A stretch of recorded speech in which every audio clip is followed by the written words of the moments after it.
Rádio Fá Brasil, conectando você aos ancestrais. 21 horas 6 minutos, horário de Brasília. Desculpem o atraso. A internet está bem complicada hoje, para variar.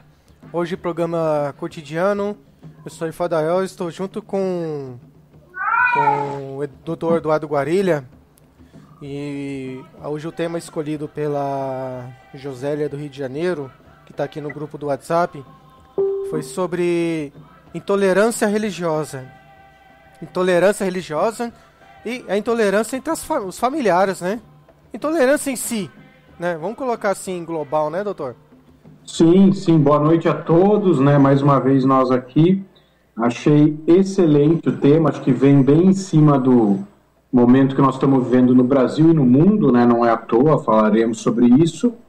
E intolerância em grupos sociais, quaisquer que sejam, né? Desde planeta, né? Raça humana, espécie humana, país, estado, cidade, amigos, famílias, religiões e seja o que for, né? Acho que a intolerância nasce da convivência em grupo, né? Então qualquer grupo cabe, inclusive família. Sem Sim. dúvida. E a questão, acho que a Josélia quis expor mais, porque existe esse problema, deve ser familiar. E aqui eu expus aqui no WhatsApp, quem quiser participar no WhatsApp é 012 98151 0766, 012 98151 0766. Nós também temos o site da Rádio Fá Brasil, radiofabrasil.com.br. Nós temos o Skype da Rádio Fá Brasil, nós temos o Twitter da Rádio Fá Brasil, nós temos o Facebook da Rádio Fá Brasil. Enfim, todo mundo pode nos achar ali e participar. Aqui o que eu entendi, né? Desculpa, melhorando da gripe agora. Eu entendi que ela quis que a gente colocasse um pouquinho mais a respeito de como melhorar, né, a nossa relação com os familiares que são intolerantes. E todos nós temos problemas, né, com familiares. Cada um tem...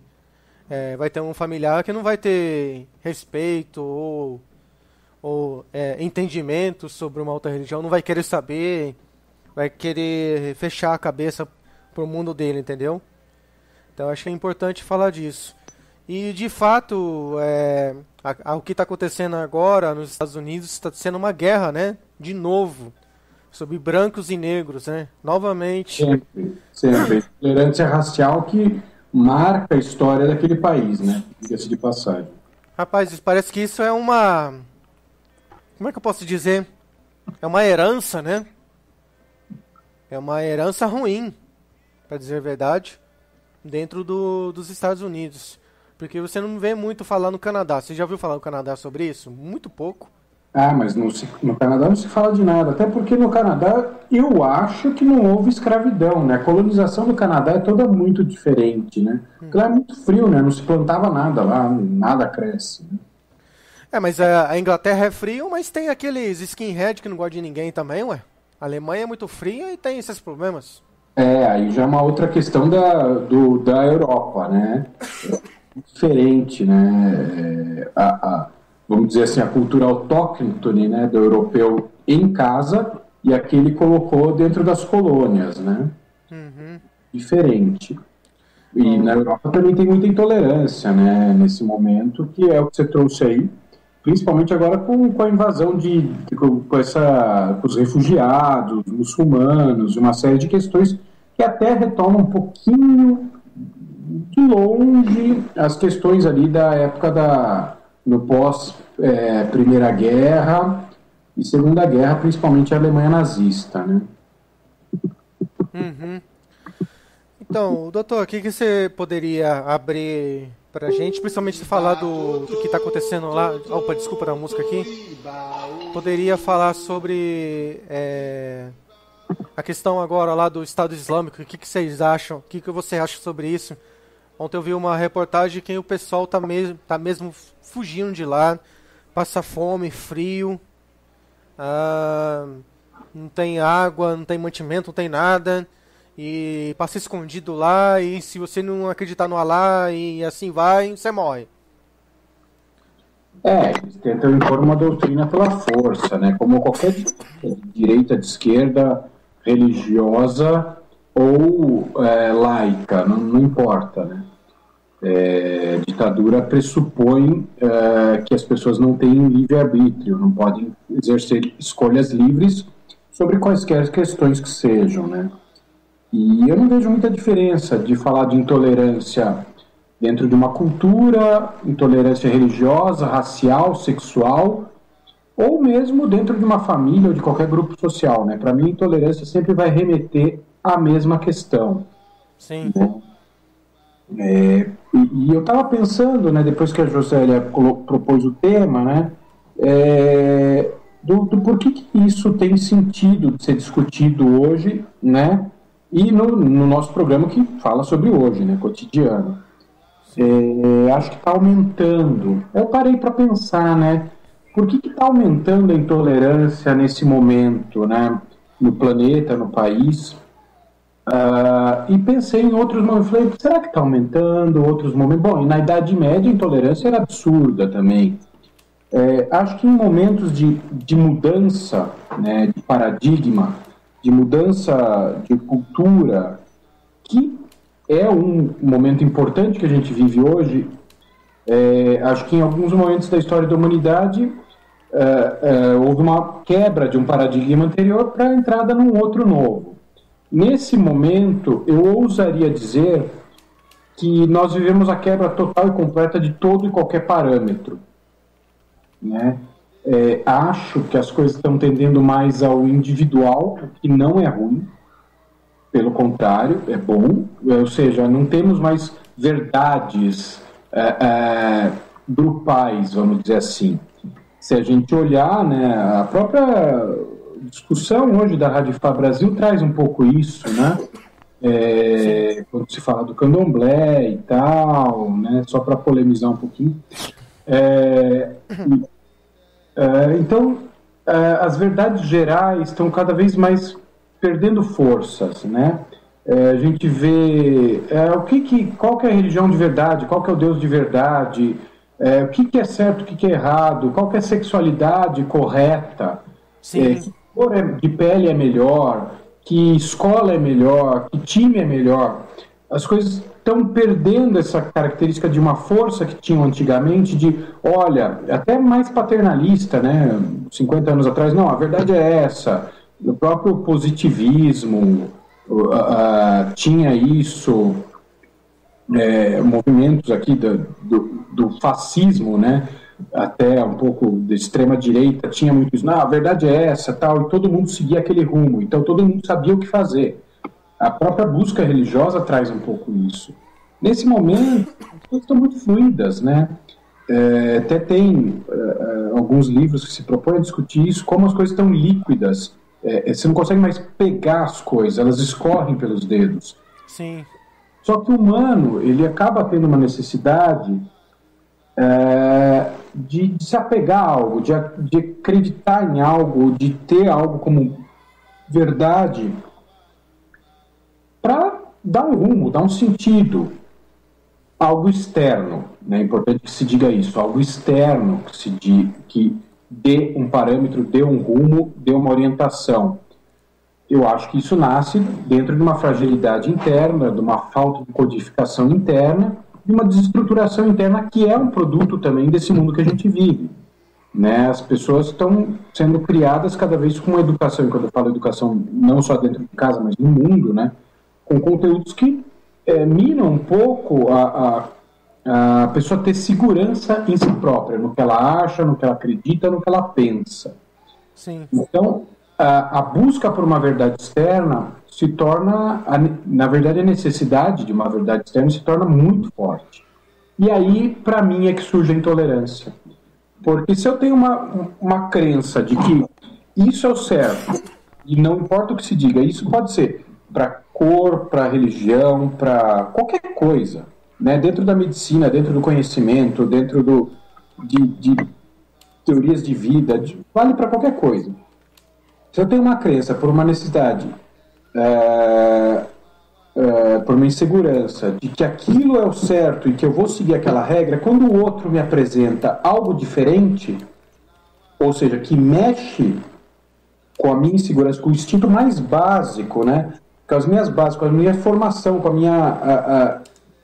com as minhas indeterminações, com meus núcleos de coisas mal formatadas ou a formatar, aquilo vai me gerar uma sensação de corrosão interna.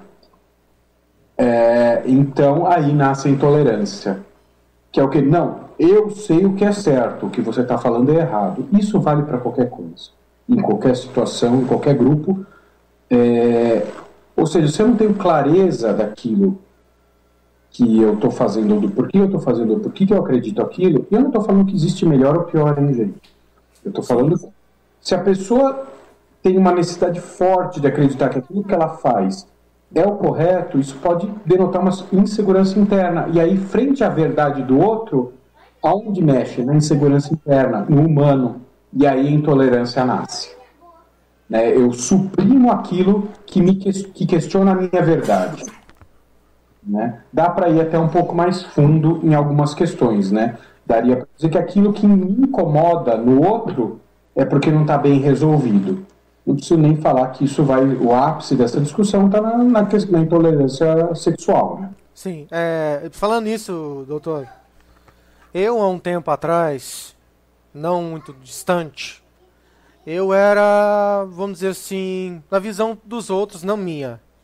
Eu era intolerante quanto aos homossexuais. Eu nunca me senti assim, mas na visão das pessoas.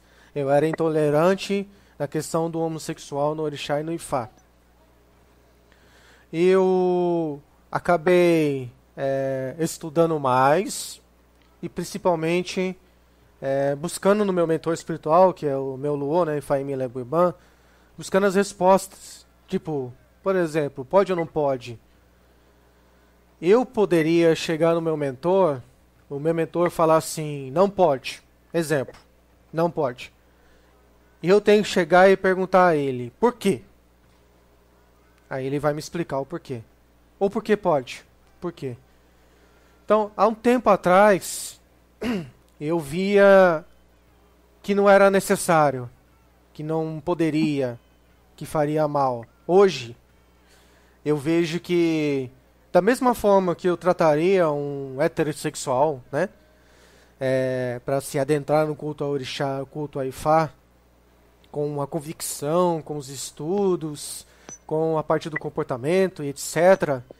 O Ifá dizendo que tudo bem, que ele vai conseguir seguir, que ele vai se sentir bem, eu vou fazer para ele. Porque, como o meu mentor disse, não está escrito na testa da pessoa o que ela é, o que ela deixa de fazer. O que importa é o que ela segue dentro dos costumes da religião. Sim. Ponto final. Então, nesses anos para cá, um ano para cá, eu mudei essa minha visão e abri mais minha mente. Abri mais Até então, eu dizia não e eu tinha o meu porquê. O porquê não. A sua verdade. A minha verdade. A partir do momento que eu peguei falei com ele, falei com outros também, não falei só com ele. A partir do momento que eu fui falando com os mais velhos, com mais experientes e que tudo mais, prejudica, não prejudica, vai dar certo, não vai dar certo. Eu fico assim, eu fico meio preocupado com o que vai acontecer depois. Então eu já me trabalho a minha mente e o meu espírito antes, para não prejudicar nem a mim nem a pessoa.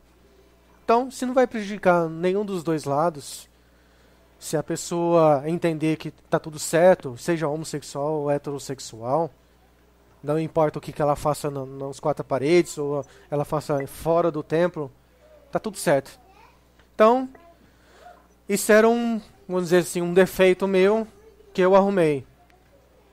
Do mesmo modo que alguns ouvintes não estão vendo aqui no meu Facebook, mas depois vocês vão ver a respeito do que eu publiquei do meu Luô falando que uma pessoa procurou para que eu pudesse fazer a iniciação de algum, e que ele me daria total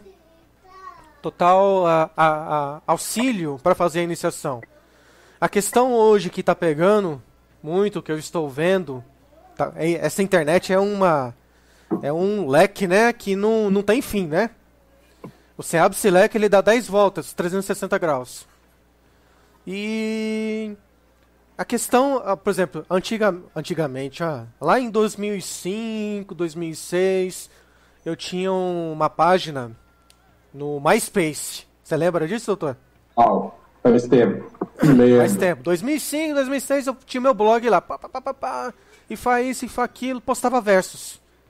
Eu não sabia que eu estava errado. Eu estava errado naquele momento porque eu não tinha conhecimento dos versos e eu publicava os versos. Mas enfim, o meu mentor naquela atualidade não tinha me explicado isso, porque ele também não tinha um conhecimento.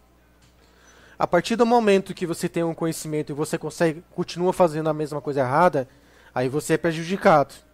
Mas enfim, o tema não é esse. O tema é que eu estava publicando lá e eu publicava sobre Anifá, sobre a mulher no Ifá. Tem umas cidades lá na Nigéria que o homem, como é muito rústico, né, na Nigéria, em algumas cidades, principalmente essas cidades grandes, é muito machista, né? Sim. E de perto eu vi, não tinha conhecimento de que mulher poderia se iniciar em Ifá. O meu Luô lá em Cuba, em 1983, ele chegou lá e falou pros cubanos. Um repórter perguntou: mulher pode iniciar em Ifá? Ele falou: pode. Mulher pega no Opela Ifá, consulta. Aí em 1983. Mas o pessoal ficou horrorizado, falou muito do babá, falou mal, falou bem, falou. Enfim. Uma cidade nigeriana até 2005, não, até 2006, 2007. Lá não iniciava ninguém em Fá. Quer dizer, ninguém não, a mulher. Era proibido mulher iniciar em Fá. Até que o Arabá, naquela época, já faleceu. Fiquei sabendo semana passada que ele faleceu. Um Arabá muito bom, muito inteligente. Mas você vê, a gente não é completo, né? E não pode. O que aconteceu? Começou a iniciar as mulheres em Fá. Porque ele descobriu os versos que dão abertura para a mulher se iniciar em Fá. Ele foi intolerante? Pode ser, eu não sei, não estava lá. Mas o que ele seguiu as tradições dos outros sacerdotes da cidade, ele seguiu. Bastou um vir de fora e mostrar para ele que pode fazer, comprovar, tudo pode.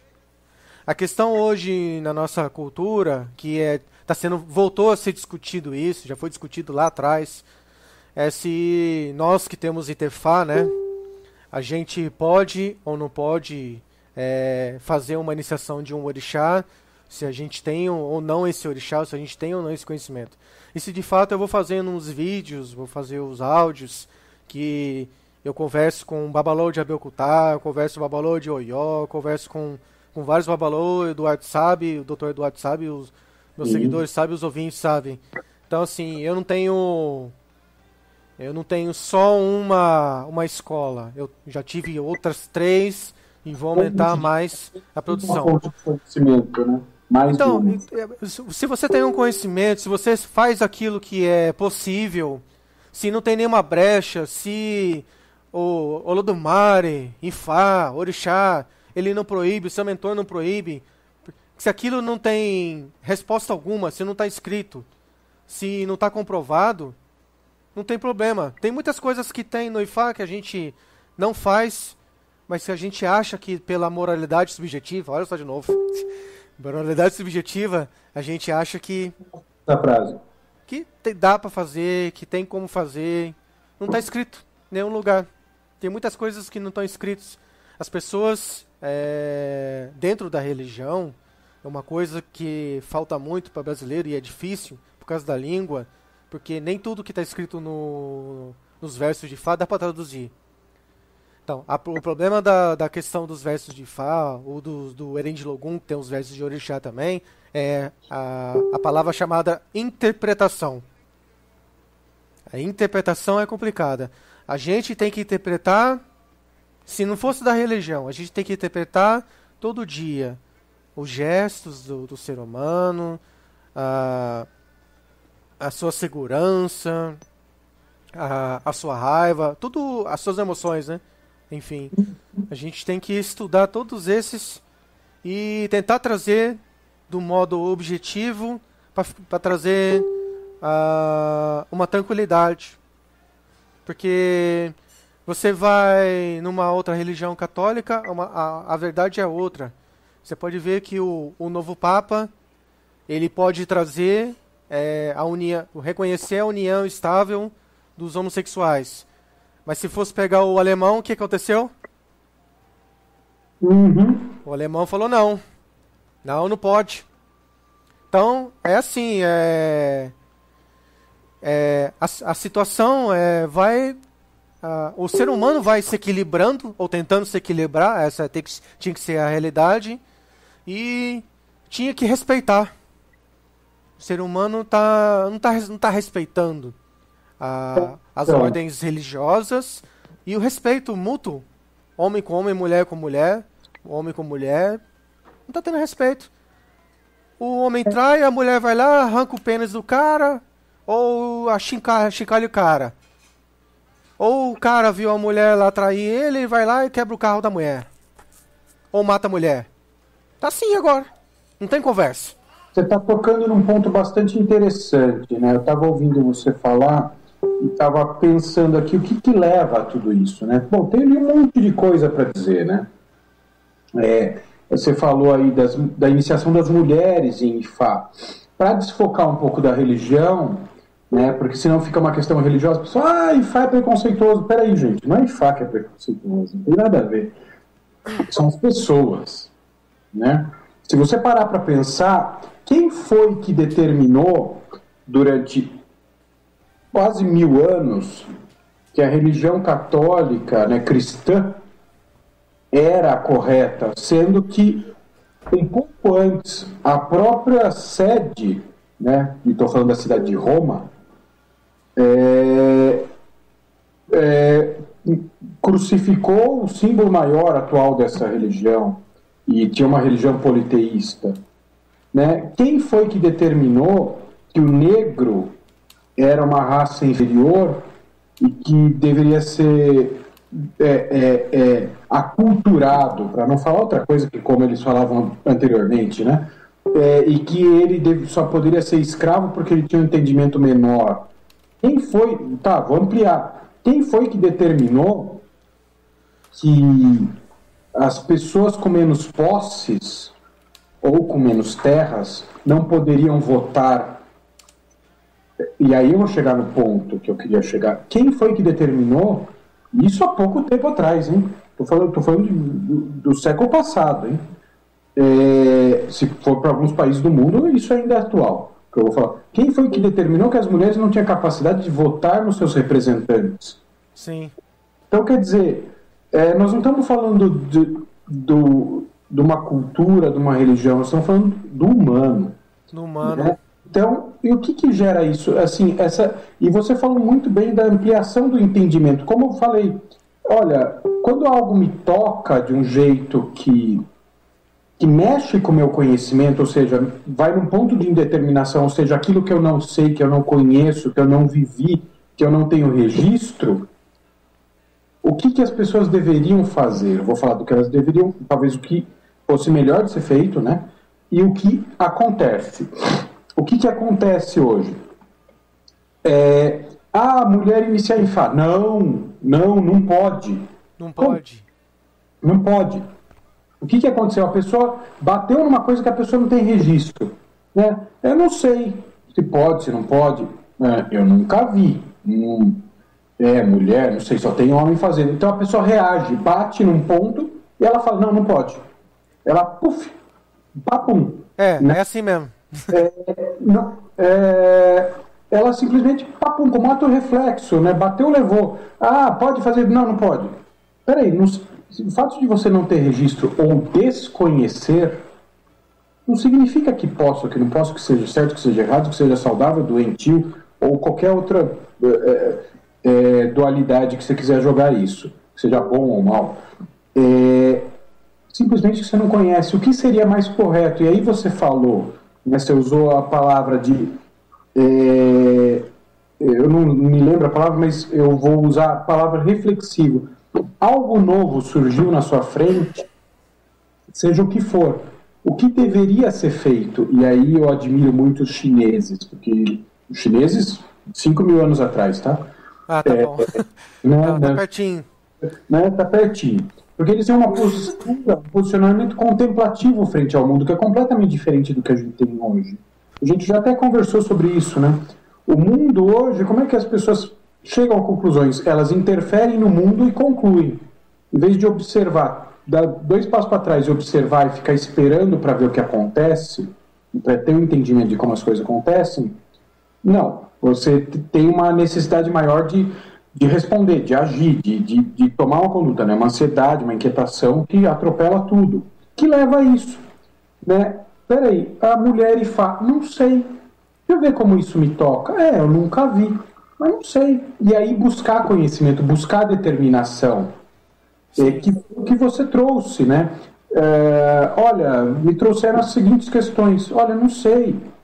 Mas aí eu fui lá e perguntei e fiquei sabendo. Vou investigar, né? Vou investigar primeiro. Em vez da gente dar uma resposta bate-pronto, é que o mundo pede muito essa resposta bate-pronto, né? Sim. A gente fala muito sobre isso, WhatsApp, internet, né? Tá tudo muito acelerado. Em vez da pessoa falar, peraí, não sei, vou ver, qual o problema de falar não sei? Né? De não conhecer. A gente não tem essa potência de conhecer tudo, é muita onipotência, né? Sim. Entrar em contato consigo mesmo, ver como aquilo te toca, fazer uma pesquisa interna, né? E buscar conhecimento. Seja dentro de si, seja no mundo. E aí no mundo pode ser nos livros, com pessoas, nas culturas, para ampliar o conhecimento, para ampliar a consciência, para ampliar a si próprio, no fim das contas, né? Então, seria uma postura muito mais contemplativa, reflexiva e introspectiva do que essa postura mais proativa, impulsiva e que gera uma série de problemas, né? E a intolerância nasce, acho que muito disso, né? Qual o problema do outro fazer o que ele quer, né? Desde que ele faça lá no canto dele, né? Sim. Se eu não gosto, não gosto, tá tudo certo. E é curioso você ter falado dessa sua posição em relação à sexualidade. Inclusive teve uma pergunta aqui bastante interessante que gostaria de responder na lista de discussão, no WhatsApp, porque eu nunca fui como um cara preconceituoso pelas próprias postagens. A gente acho que nunca tenha conversado sobre isso, mas as postagens que diretamente, né, mas a gente já viu coisas juntos e algumas postagens que você coloca que, para mim, você me parece um cara muito aberto em relação a isso, né? Ao respeito da sexualidade do outro, né? Sim, do claro. Que cada um faz. Né? Porque eu fiz o tratamento na religiosidade e não no social. Eu olhei no campo da religião, da ancestralidade. Eu não olhei de fato sem ser religioso, entendeu? Esse é o estudo que eu fiz. Você queria falar alguma coisa, doutor? Então, aqui tem uma pergunta aqui sobre a homossexualidade, né? Que algumas pessoas, eu não estou conseguindo ver quem que postou. O Bataió. O Bataió, tá. Bataió do Rio, isso. Boa noite. Assim, eu tenho um entendimento sobre isso, né? Me caiu uma ficha aqui. Ele falou, a pessoa está lá, é heterossexual e tal, aí encontra a religião, né? Candomblé, religião de matriz africana, vamos dizer assim, e aí se torna homossexual. Ele pergunta se isso já teria uma coisa anterior ou não. Assim, a formação, né, da sexualidade é uma coisa super complexa do ser humano. Né? Já está mudando meio o parâmetro do tema aí. Mas é bom falar. É super complexo. Inclusive, a gente estava vendo aquele vídeo do Karnal, né, que falava sobre isso. E assim, se dá de várias formas. Eu acho que há uma busca, né, na gente estar no mundo para buscar coisas, E tanto a heterossexualidade como a homossexualidade têm buscas. A busca de uma coisa da heterossexualidade é uma, da homossexualidade é outra, do indivíduo. Eu entendo assim. Não estou falando que tem uma é pior que a outra, não estou colocando doença em lugar nenhum. Estou falando que são buscas. Assim como a pessoa que busca medicina busca uma coisa diferente da pessoa que busca engenharia. E são opções. E ninguém critica, ninguém pode escolher engenharia ou medicina. Tá? O que eu entendo é que talvez a pessoa já tenha uma busca que tenda para a busca da sexualidade com o mesmo sexo. Vamos colocar assim. Estou tomando bastante cuidado para não me passar por uma coisa que eu não sou, que é preconceituoso, em hipótese alguma. Acho que ela passa a exercer a sexualidade dela, a homossexualidade dela, depois de buscar uma religião de matriz africana, e aqui é colocado o candomblé, porque, e é colocado isso, inclusive, o Bataille coloca, muito bem colocado, porque é uma religião mais inclusiva, que não tem preconceitos. Eu li um texto muito interessante que falava isso, que o candomblé é uma religião inclusiva, porque ela não pressupõe moralidade, né? A Igreja Católica propõe lá, claramente, é homem, mulher, e sexo é para fazer filho. Até a anticoncepção era mal vista até um tempo atrás. Então, ampliando. Candomblé não, os orixás faziam de tudo, né? Pegava, tinha mais de uma mulher, e traía, e matava, e fazia um monte de coisa, trapaceava. Eram pessoas, né? Eram pessoas. Tinha questões de sexualidade, eventualmente de homem com homem, mulher com mulher, eu não me lembro se eu já vi alguma vez, né, nas histórias aí dos orixás, né, coisas que eu andei lendo. Eu acho que a pessoa se permite viver uma vez. Aquilo já está ali de alguma forma, é uma possibilidade, né? Por exemplo, sei lá, para mim nunca foi uma possibilidade, não vou falar jogador de futebol porque estamos no Brasil, mas nunca foi uma possibilidade de ser jogador de hóquei no gelo, né? Então, né, mesmo que mudasse para o Canadá, talvez eu não jogasse. Né? Sim. Diferente de dirigir uma Ferrari, para mim é uma possibilidade. Talvez se um dia eu estiver lá, né, e aparecer uma Ferrari na minha frente na Itália, eu vou dirigir, né? Mas se eu continuar seguindo minha vida aqui, eu não vou dirigir nunca, né? Para dar um exemplo, um paralelo. Então, só que a pessoa tem um núcleo de determinação, aquilo está ali dentro, mas ela não vê como possibilidade, ela não entrou em contato com aquilo, com a possibilidade de vivenciar. Na medida que ela entra no candomblé, que é uma religião mais aberta, inclusiva, que são coisas muito boas, inclusive, dá margem a ampliar a ação do humano, a vivência do humano. E essa eu acho a grande riqueza, né, dessas religiões de matriz africana.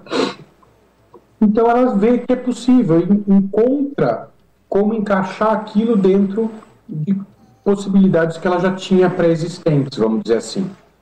Tá? Então acho que é da margem, né? Não é que se torna, candomblé transforma as pessoas em homossexual, em hipótese alguma. Né? Nada transforma ninguém em homossexual, a não ser a própria história de vida da pessoa e as opções que ela faz, né? Na minha visão. Né? Está bem claro. Deixa eu ver se eu respondi tudo aqui. É que ele fez um testamento mesmo, né? Ele fez um texto longo, inclusive ele já, várias das coisas que eu falei, ele já coloca no próprio texto. Então, ele pergunta usar desculpa. Então, eu acabei de falar, eu acho que não é uma desculpa, é uma ampliação do campo vivencial que o candomblé permite. Pronto, acho que eu consegui colocar numa frase só de um jeito legal.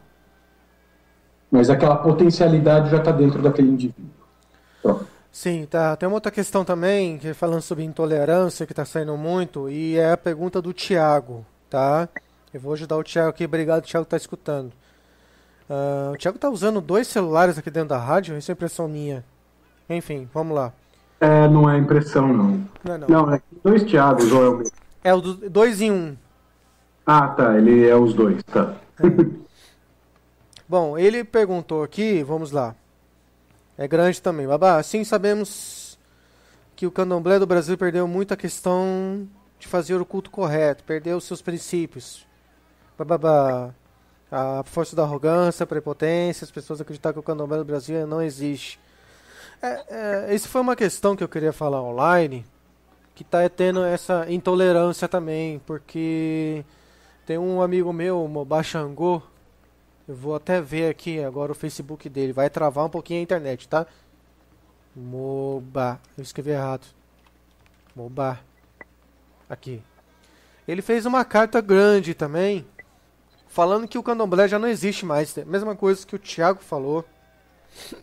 Porque as pessoas não estão respeitando mais a cultura em si. E aí ele colocou o fim do candomblé. Temos 90% das casas que não têm condições nenhuma de continuarem abertas pela questão do saber do próprio sacerdote. Vamos abrir aqui, ok. Os babalorixás e alorixás não se importam mais em aprender o que é certo. Enfim, ele deu aqui o desabafo dele, do puxa-saquice, aquelas coisas todas. A questão da intolerância dentro das religiões está o seguinte motivo. As pessoas estão vendo o Ifá como um conforto a mais. É isso que eu estou vendo. E as pessoas estão saindo do candomblé porque o candomblé é muito do que já tem no candomblé, já está defasado, em questão do respeito, em questão de doutrinas, etc. Isso é um pontinho só numa discussão que poderia abrir programas e programas aqui. Aí as pessoas vão no Ifá porque no Ifá tem essas facilidades, entre aspas, né? Uma das coisas que o Dr. Eduardo viu nossa, eu levo o orixá para casa, no candomblé não pode. Então, as pessoas do candomblé estão vendo no Ifá, entre aspas, essa facilidade que não é facilidade nenhuma, é uma questão de direitos, direitos de cada um que recebe seu orixá, recebe sua magia, etc., levar para sua casa e cuidar.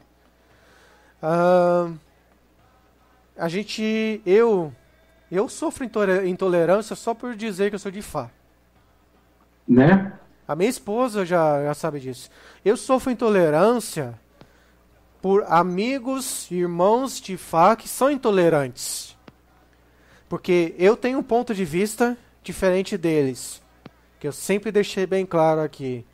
As pessoas que são do candomblé, que estão felizes do candomblé, por favor, continue no candomblé. Não tenta ser hinduísta, não tenta ser candomblé com catolicismo, ou candomblé com cultura tradicional. Isso deixa a pessoa totalmente perdida, não tem noção. Outra questão, um tema que veio de um ouvinte aqui da rádio, que ele veio me procurar reservadamente. Ele falou, o rapaz é Ogã. Ogã no candomblé é que toca tambor, né? Ele nunca teve possessão. E ele era da Umbanda. Aí ele veio pro candomblé. Iniciou no orixá Ogã. Não teve possessão. Depois de muitos anos, começou a ter possessão. Aí ele vai no Babalaô. Olha a ideia. Já é a terceira religião diferente. E salada. Aí vai no Babalaô. O Babalaô diz pra ele, você é Ogã. Olha quantos erros consecutivos. Eu vou dizer por quê. O Babalaô, ele não pode dizer que a pessoa é Ogã, porque Ogã na nossa cultura quer dizer guia turístico. Tá entendendo como é que é, doutor? Ogã pra nós, eu posso chamar de você, o doutor Eduardo, de Ogami. Ogami, me ajuda aqui. Você é meu guia. Meu guia, vem cá, me guia aqui, me ajuda aqui. Entendeu? No candomblé é outra coisa. É o tocador de bumbo, toca tabaque, essas coisas, entendeu? Aí um babalaô dizer pra pessoa que ele é Ogã, então quer dizer que esse babalaô era o quê? Era do candomblé. E ele continua, pelo jeito que eu estou vendo, trazendo as raízes do candomblé para o Ifá, não deixando as raízes do candomblé de fora, mas trazendo informações incompletas para aquele que está tendo possessão e ele diz que não tem possessão. E se o cara continuar tendo possessão, como é que fica? Esse mesmo, com certeza, como muitos vêm falar, mas o Ifadaió, vocês ficam falando que a gente cultua o orixá errado. Falar, vocês não, vírgula. Eu não tô falando nada. Eu não disse nada. Eu tô dizendo, eu sempre disse aqui entre nós, né, que o orixá, a energia do orixá do candomblé é diferente da origem do orixá nosso, na cultura tradicional. Agora, o cara que vem do candomblé e vem no Ifá, aí se tornou babalaô, né, e começa a falar mal do candomblé, aí já tá errado. Entendeu? Como eu deixei, não sei se você viu, doutor, você viu um monte de mensagens, tem mais de 120 mensagens domingo. Não sei se o doutor acompanhou. Você acompanhou, doutor? Mas eu não consegui acompanhar. Então, a questão era essa. A questão era a intolerância mesmo, que ele estava falando.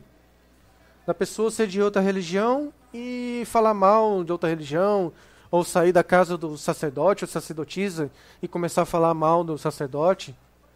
Entendeu? A questão é essa, a questão dos princípios e tudo mais. Ó, tem o Tateto aqui perguntando alguma coisa.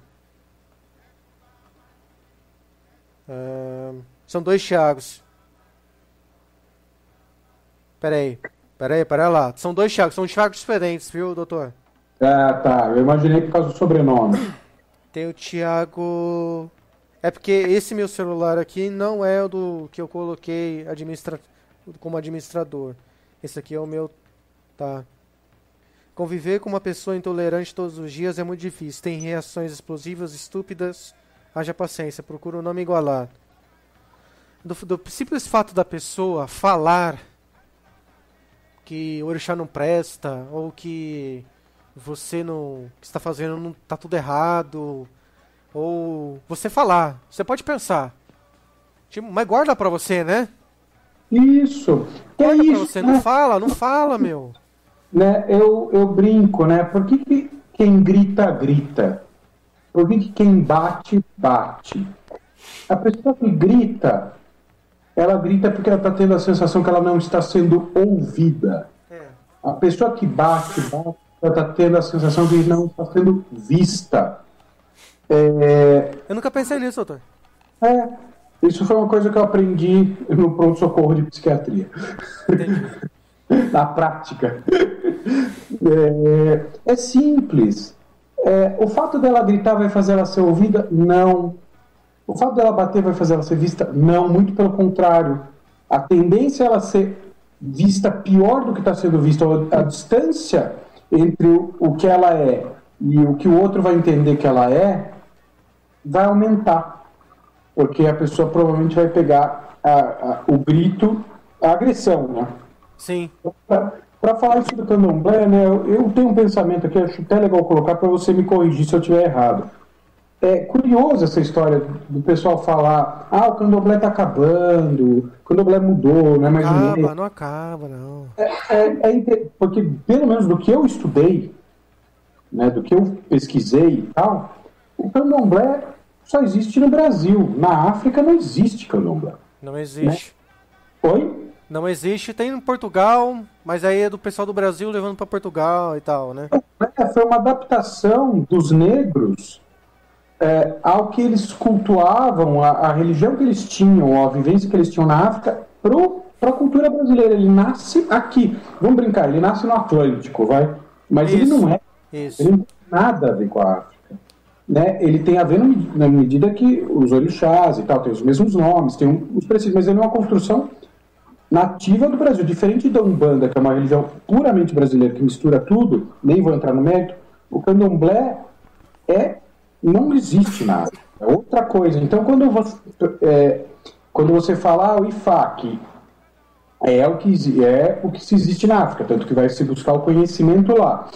O candomblé tem vida própria, como a Igreja Católica, que recriminava o uso de preservativo, hoje aceita, como recriminava a homossexualidade, está tendendo a aceitar. É dinâmico, mas não é o que se fazia mais antes. Sim, a religião se torna o que ela é feita, e ela vai ter uma vida própria, ela vai mudando, assim como o Ifá também foi expandindo. Você acabou de falar. Não iniciava a mulher, agora inicia a mulher. O entendimento vai ampliando, a coisa é dinâmica. Agora o Ifá segue a linha de desenvolvimento dele, o candomblé é dele, a Umbanda dela, exato. dela. Tem espaço para todo mundo. Se um dado, e isso, essa intolerância, né, ficar disputando, não, mas o meu é certo e tal. Os babalorixá, né, candomblé, não estão fazendo o que querem e tal. É uma religião diferente, é uma cultura diferente. Ela é mais paternalista. Você para pensar por quê. Bom, lá na África, o cara podia ir lá, ia lá, falava com o babalaô dele, levava o orixá dele para casa e controlava. Aqui, como que o negro ia fazer isso? Exatamente. A casa dele, todo mundo morava junto, gente. No mesmo lugar, na senzala. Eles mal podiam cultuar as coisas deles, né? Não tinha, então tinha o paternalismo, que o candomblé traz esse paternalismo muito forte. Ué, você gosta de paternalismo? De ir na casa do seu pai de santo, mãe de santo, e fazer as coisas, e deixar lá, e cultuar lá? Você vai no candomblé, você deixou de gostar? Tem o Ifá, que cultua o orixá, que são outras energias, é óbvio que vão ser outras energias. O Ifá tende a cultuar os orixás nativos, africanos. O candomblé, como eles foram colocados aqui no Brasil, a Umbanda já dá nome de santo, né? Ogum é São Jorge, né? Quer dizer, é outra coisa completamente diferente. Exatamente. Sincretismo, né? Completamente diferente, né? E tem caboclo, tem preto velho, tem mais um monte de coisa na Umbanda, né? E o kardecismo já é uma outra história, que também tem espírito, egum, enfim, chame como quiser, né? O encantado, se a gente for para